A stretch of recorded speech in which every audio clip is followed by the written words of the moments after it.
Bruno Marshall, mental coach à Montpellier, salue les pirates, la communauté des pirates bienveillante et positive. Hein, vous savez qu'on veut foutre le bordel dans la société en améliorant notre fonctionnement, en travaillant sur nous et notamment quand on a des problèmes de crise existentielle de couple qui traversent une crise existentielle de l'un des membres et qui se transforme en crise de couple, bien on est là pour apprendre à les résoudre. Hein. La tendance aujourd'hui, ce n'est plus de divorcer, mais de se remettre ensemble après la crise existentielle. Et nous, les pirates, on n'y est pas pour rien, hein, parce qu'on bosse dessus. Alors, il n'y a rien de magique, évidemment. On ne peut pas faire des lettres magiques, on ne peut pas faire de silence radio, on ne peut pas prendre des trucs un peu bébêtes. Enfin, c'est pas bébête, ça marche pas pour des conjoints en crise comme le film Moi je te suis, hein, ça marche pour des ados, pour des jeunes couples au début où on joue au chat à la souris, hein, mais quand on est adulte, quand on est déroque, quand on a son conjoint qui traverse une crise existentielle, il faut être un peu plus fin que ça. Aujourd'hui, on va parler de la formation qui paraît demain, puisqu'il faut effectivement, pour récupérer son conjoint, plutôt se former. Vous avez en descriptif de ces vidéos les formations et les coachings, bien évidemment. Et on va parler de persuasion, comment persuader quelqu'un qui est en crise. Ça, c'est le thème de la formation de demain. Et aujourd'hui, on va travailler plus généralement, on va dire, hein, on va travailler sur la persuasion en général et vous aurez dans la formation l'application à la crise existentielle. Donc la persuasion, c'est toujours, c'est un art, on va dire, c'est un art qui est difficile et beaucoup de personnes échouent dans la façon de communiquer. Alors ça peut être des youtubeurs, ça peut être vous avec votre conjoint, ça peut être des personnes qui manquent leur discours quand ils sont en public, etc. Et pourtant, il existe un type de persuasion qui marche particulièrement bien et que l'on connaît bien en neurosciences. Et on a tendance à l'appeler la supersuasion. Hein, je vais vous en parler aujourd'hui, car c'est quelque chose que vous allez déjà pouvoir, en attendant la formation de demain, pouvoir utiliser avec votre conjoint en crise, mais aussi avec vos enfants, avec vos amis et dans votre travail. Hein, c'est ce que l'on fait ici sur cette chaîne. On se forme, ça nous aide à faire en sorte que la crise de notre conjoint n'abîme pas notre couple, mais toutes les formations que vous faites, tous les coachings que vous faites, vous allez pouvoir ensuite vous en sortir, vous en servir dans votre vie quotidienne, car c'est le meilleur investissement que vous pouvez faire sur vous-même. On connaît bien ça dans le domaine des neurosciences, et les meilleurs investissements, c'est ceux qu'on fait sur nous-mêmes. Donc la persuasion la plus efficace sert à rallier une opinion à sa cause de façon assez rapide, de toute façon, hein, puisque l'esprit critique de son interlocuteur va être suspendu. Les animaux font ça, les bébés font ça, hein, et pour des raisons que je vais vous expliquer, cette forme de persuasion assez immédiate semble poser au départ des problèmes à vous qui êtes perturbés par la crise de votre conjoint, ou en tout cas vous avez du mal à mettre en place cette persuasion immédiate quand vous vous sentez en difficulté dans votre monde d'adulte. Bon, tout ça s'apprend évidemment, hein, il y a des personnes qui vont être plus douées que d'autres au départ, mais c'est surtout une question de travail, comme tout dans la vie. Hein. Dès qu'on vous propose une recette magique pour gagner de l'argent rapidement, pour récupérer quelqu'un rapidement avec deux trucs simples, eh bien, on sait déjà par avance que ça va peu de chances de fonctionner. Plus vous allez bosser, plus ça va fonctionner. Beaucoup de personnes échouent dans leur tentative de persuasion, car ils ne connaissent pas forcément les techniques, alors que les personnes qui bossent sur ce domaine-là, les supersuadeurs, sont certes doués, mais ils ont surtout travaillé. Il y a beaucoup alors je vais vous donner un exemple qui m'est arrivé lorsque je voyageais beaucoup plus. Là actuellement je voyage peu parce que j'ai pas le temps, je fais des vidéos, des formations tout le temps. Et puis c'est la Covid au moment où j'enregistre cette vidéo. Et c'était au cours d'un vol vers l'étranger. Et j'avais quelqu'un qui était assis de l'autre côté du couloir et qui râlait parce qu'il n'était pas satisfait de son plateau repas. Bon, on peut comprendre, des fois c'est pas terrible. Il appelait donc le chef de cabine après avoir râlé en se plaignant. Le chef de cabine qui est arrivé, il a acquiescé, il s'est montré compréhensif, donc ils sont bien formés, hein. Généralement les chefs de cabine, il a dit, oh, nous sommes vraiment désolés, c'est vraiment ennuyeux, que puis-je faire pour vous, enfin des trucs qu'on leur apprend.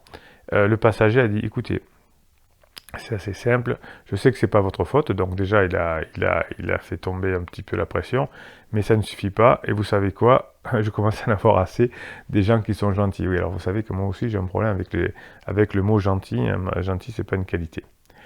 Et donc une personne qui était à côté d'elle se met à, comment dirais-je, à intervenir, et elle lui dit, vous n'êtes qu'un odieux personnage, vous êtes stupide, insupportable, les gens comme vous, on ne devrait pas être là dans les avions, etc. Et la personne se met à râler aussi. Donc il y avait un silence de mort dans l'avion, je vous le cache pas, et il y avait quelqu'un qui était un peu devant, deux rangs devant, je pense, et il s'est retourné, là c'est un homme, je me rappelle, il regarde l'homme qui se plaint de la nourriture, il lui fait un clin d'œil, il lui dit, vous préférez cela? Parce que si vous voulez, je peux continuer. Et pendant un moment, personne n'a dit mot, tout le monde s'est figé sur son siège, il y avait un calme dans l'avion. Mais ensuite, comme ce déclic s'était produit, le passager mécontent a souri. Puis il s'est mis à rire, d'abord doucement, puis franchement, et finalement tout le monde a éclaté de rire. Bon, donc la situation qui s'était tendue, mais quelques mots finalement ont suivi pour éviter le conflit. Des fois, il suffit de peu, hein, si le contexte est favorable. Donc le personnage qui avait détendu l'atmosphère, finalement, avait été certainement associé aux neurosciences, parce qu'il a utilisé un modèle qui a 5 facteurs, qui est assez simple finalement. On l'appelle parfois le modèle SPICE en neurosciences. C'est simplicité, perception de son propre intérêt, incongruité, confiance et empathie.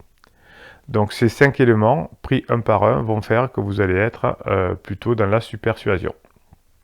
Alors ça marche avec les personnes en crise, bien évidemment, hein, mais ça marche surtout avec des personnes qui sont un peu énervées, qui sont en mode automatique, mais vous savez que quand on est en crise, on est souvent en mode automatique. Le cerveau, même des personnes en crise, va se laisser convaincre souvent par quelques règles simples, tout simplement. Il suit volontiers, et notamment en crise, ce qui est facile de comprendre. Vous savez qu'une personne en crise n'a pas beaucoup de réflexion et s'accroche à des trucs un peu bateaux, du type si les parents sont heureux, les enfants sont heureux, oui, voilà, tout va bien se passer, on va bien vendre la maison, enfin, tout ce qui est facile l'intéresse. C'est la raison pour laquelle, si vous voulez mieux convaincre, vous allez avoir toujours des argumentaires en 3 points. La supersuasion, c'est en 3 points. Par exemple, Jules César disait déjà Veni, Vidi, Vici. Cicéron, Démosthène, Socrate. Déjà dans l'Antique, on savait que la magie des 3 points tient à une efficacité simple. Non seulement le troisième mot confirme et complète l'argument, mais il va confirmer la connexion aussi que vous allez impliquer avec les 2 premiers termes. Plus de 3, c'est trop long. Jusqu'à 3, on dit ternaire, c'est bien. D'ailleurs, les humoristes utilisent aussi le ternaire en utilisant le troisième argument qui vient détendre l'atmosphère des premiers. Par exemple, les qualités principales d'un homme, c'est l'intelligence, l'humour et avoir de l'argent. Vous voyez, c'est quelque chose qui va être décalé, ou c'est l'intelligence, la finesse et avoir de l'argent. C'est être drôle, avoir de l'humour et avoir de l'argent. C'est le troisième qui vient finalement choquer les 2 premiers. Donc quelque chose qui est ternaire va beaucoup plus convaincre. Si on utilise par exemple des embuscades cognitives qu'on appelle, on va créer une fausse facilité. L'embuscade cognitive, finalement, c'est qu'on va utiliser le mécanisme du cerveau pour pouvoir plus facilement avancer. On sait aussi, par exemple, en marketing, que plus une police de caractère est complexe, plus les étudiants vont juger le texte difficile. Plus le caractère d'un texte est simple, eh bien, même si c'est un texte plus compliqué, il paraîtra plus simple. Donc c'est ça qu'on appelle une embuscade cognitive, c'est qu'on confond la facilité avec laquelle on accède à l'information et la ressource nécessaire pour l'exécuter. Donc il va falloir que vous ayez, notamment si la personne est en crise, beaucoup de simplicité, beaucoup de facilité. Une des façons aussi de bien persuader, c'est faire un bon cadrage. C'est d'abord créer un contexte, ça je vous l'apprendrai dans la formation qui sort demain, mais aussi présenter les choses à votre conjoint en crise de façon qu'il perçoive immédiatement l'intérêt qu'il aura à se laisser persuader. Donc on va parler dans son sens et pas du vôtre. Souvent quand vous commettez des interdits, que vous m'expliquez dans les coachings, je vous rappelle que les coachings, tant que j'y pense, et les formations, c'est un descriptif de cette vidéo.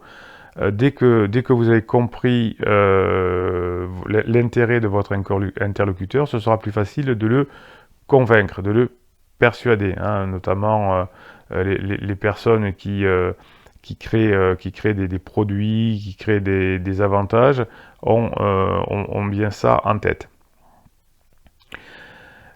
Un des secrets de cette persuasion donc, va consister à présenter les choses comme si seul l'intérêt des personnes en face de vous, donc pour vous des personnes en crise, que vous essayez d'influencer, comptait.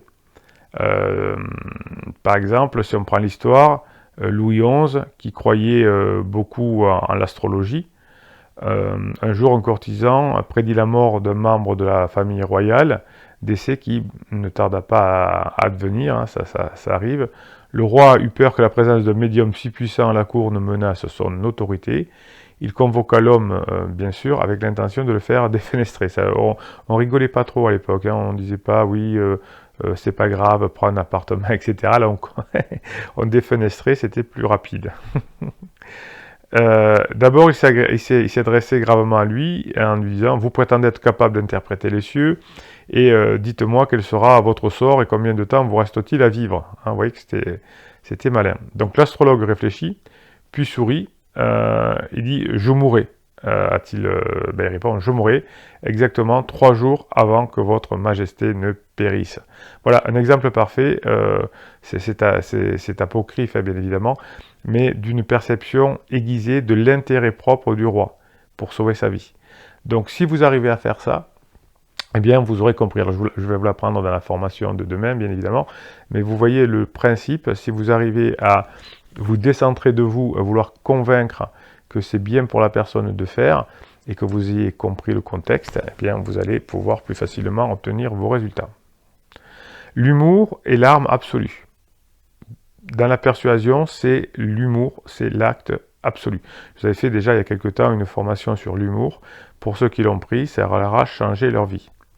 Quand votre conjoint en crise, ou une personne en général d'ailleurs rit, et que vous essayez de la faire changer d'avis, c'est beaucoup plus facile. Il y a beaucoup plus de succès. Chacun en a fait l'expérience, je pense. Moi, ça m'arrive très souvent de mettre de l'humour dans des plaisanteries dans mon coaching. Ça vous aide. Ça vous aide parce que les meilleures plaisanteries, ou en tout cas les plaisanteries qu'on peut faire, sont celles que vous ne voyez pas venir et qui vont déjouer les attentes. Et ça, c'est très fort avec un conjoint en crise. Parce que le cerveau va réagir à retardement et il va devoir réinterpréter les données que vous avez données au début de l'histoire. Et donc, vous allez obliger votre conjoint en crise, ou une personne en général d'ailleurs, c'est pareil, à connecter son point frontal. En neurosciences, on a démontré par des études d'imagerie cérébrale que certains signaux électriques dans l'hémisphère plutôt droit s'inversent lorsqu'on comprend la chute surprenante de l'humour. Et donc l'hémisphère droit bascule. Donc dans ce moment d'instabilité, de perte de repères, assorti bien sûr d'un caractère plaisant, puisque on fait de l'humour sur soi-même ou sur des choses insignifiantes, eh bien ça va permettre à votre conjoint en crise d'accéder à de nouveaux points de vue. La personne va être plus décontractée, moins craintive, plus ouverte aux suggestions. En neurosciences, on est bien documenté maintenant là-dessus, on appelle ça la neurologie de l'incongruité. Des enregistrements de neurones chez le singe montrent que l'amygdale cérébrale, hein, c'est le centre des émotions, est plus sensible à la présentation de stimuli positifs ou négatifs, inattendus, que sur des stimuli prévisibles. C'est pour ça qu'il vous faut faire des surprises, je vous l'explique, dans beaucoup de formations, et notamment dans celle de demain, qui s'appelle Persuader une personne en crise, et c'est certainement les personnes les plus difficiles à persuader. Chez les hommes, des enregistrements d'encéphalogrammes intracrâniens révèlent que la présentation d'événements inhabituels, des surprises, vont déclencher une augmentation d'activité à la fois dans l'amygdale cérébrale et aussi dans la jonction temporopariétale, c'est-à-dire dans la détection de la nouveauté. Donc ces observations nous confirment ce qu'on voit en coaching depuis des années, que l'incongruité, la surprise, ne se contente pas d'attirer notre attention, mais qu'elle nous stupéfie. C'est ce qu'il faut que vous arriviez à faire avec un conjoint en crise. Cette incongruité va interférer avec le fonctionnement cognitif bloqué et va déstabiliser votre conjoint pendant quelques secondes. Et c'est là que vous allez pouvoir faire un changement. Donc l'incongruité, la surprise, ce n'est pas seulement une question de distraction, mais ça va vous permettre le recadrage. Ce recadrage qui va vous permettre d'aller finalement plus vers une discussion intelligente et ne pas rester bloqué sur des choses qui font qu'on n'aura pas de revirement. Si vous arrivez à déclencher une nouvelle appréciation de l'interaction, eh bien, vous allez renverser le fonctionnement de votre conjoint en crise. Si vous arrivez à renverser l'interaction vers la personne pense, j'ai un traitement de faveur, je suis compris, je suis comprise, enfin, il y a de l'humour, eh bien, vous allez pouvoir renverser la situation. Mais si vous ne faites pas cette incongruité, il va y avoir des complications. La confiance est une condition privilégiée, hein, bien sûr. Alors elle est précaire face à une personne en crise. Elle est indépendante de la réalité, cette confiance, et vous allez pouvoir la transmettre de façon subliminale à votre conjoint en crise à travers le langage, bien sûr, les mots, les croyances et l'appartenance. Les publicités de McDonald's, de Nike, Just Do It, vas-y, I'm loving it, j'adore, pour McDo, sont des slogans extrêmement puissants, puisque l'influence sans confiance, c'est complètement inutile. Donc c'est pour ça que pour l'instant, vous avez, si la personne ne vous fait pas confiance, il va falloir d'abord, par l'humour, en détendant l'atmosphère de façon durable, retrouver une notion de confiance. Sinon, c'est comme si vous jouez aux fléchettes avec une cible gonflable. Quand vous envoyez vos arguments, eh bien, ça explose. Le fait que notre jugement soit parfois biaisé par excès de confiance va faire que vous allez pouvoir utiliser l'heuristique de confiance. Hein. C'est quelque chose qui est extrêmement connu aujourd'hui. Et quand on fait des études, encore une fois d'IRMF, hein, des études d'imagerie par résonance magnétique fonctionnelle, on montre que, par exemple, si on met du vin bon marché dans une belle bouteille et inversement, que les personnes qui voient la bouteille de vin cher le jugent excellent, à condition bien sûr qu'ils ne soient pas absolument spécialistes, mais que le vin supposé cher renforce l'activité du cortex orbitofrontal médian. C'est la partie du cerveau qui répond aux expériences agréables. Hein, donc le fait finalement de faire comme si, ça marche très bien. Donc si vous faites semblant d'avoir confiance, il va y avoir une nouveauté qui va s'installer dans le cerveau de votre conjoint en crise, et ça va fonctionner. Quelque chose qui va bien marcher aussi pour convaincre, c'est l'empathie. Hein, plus vous allez écouter la personne, plus vous allez lui dire que vous la comprenez, etc. Plus vous allez montrer que la personne a de l'empathie que vous avez de l'empathie sur elle, vous allez plus facilement dénouer la situation. hein. C'est-à-dire que si la personne se sent en difficulté avec vous, si elle ne sent pas votre chaleur et votre empathie, ça va être plus difficile de persuader.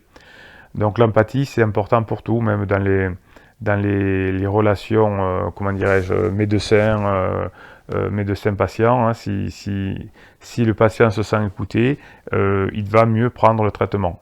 Hein, on a pas mal de documentation aussi là-dedans. Donc la place de l'incongruité dans le modèle SPICE que je vous parlais tout à l'heure va vous permettre de calmer quelqu'un, de le réconforter, de conclure un marché, de calmer la personne, tandis que donc l'incongruité permet ça. L'humour permet d'augmenter l'efficacité de la simplicité, hein, le S, mais parfois il va aussi permettre d'annihiler les mécanismes de vigilance du cerveau, hein, et permettra aussi aux facteurs de SPICE de se faufiler et d'être détectés. Notre cerveau est sensible à la réciprocité, à l'affection, à la rareté, à l'autorité, à la preuve sociale, à la cohérence. Donc tout ça, vous pouvez l'utiliser pour convaincre. L'incongruité, c'est l'essence de l'humour.